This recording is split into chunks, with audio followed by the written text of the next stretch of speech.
నేను వేరే పని చేస్తా, కుర్రోడిని ట్యాప్ బిగించరా అని చెప్పాను. ట్యాప్ ఎరగొట్టి చూపించాడు అనమాట. ఏం చేద్దాం, ప్రయోగం చేద్దాం. ఆ ట్యాప్ని ఇరుగుపోయిన కాడకి కట్ చేసి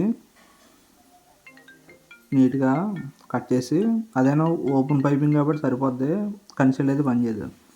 దాన్ని లైట్గా కొంచెం హీట్ చేసి థ్రెడ్డింగ్ కోసాను అనమాట, బ్రాస్ వెల్తోని. థ్రెడ్డింగ్ కోసిన తర్వాత టెప్లోన్ వేసి బిగించాను.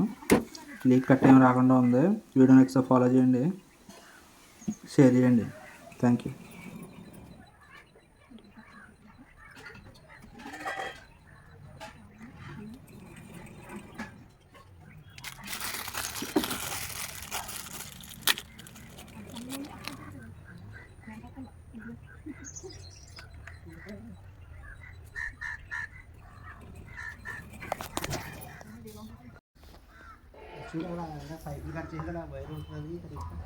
చెప్తున్నాను సార్, వాటర్ వదిలి చెక్ చేయడం కూడా ఎక్కడ లీక్ కొట్టాలి, బాగా సెట్ అయింది. మీకు కూడా ఎక్కడైనా జరిగితే జస్ట్ ట్రై చేయండి. Thank you.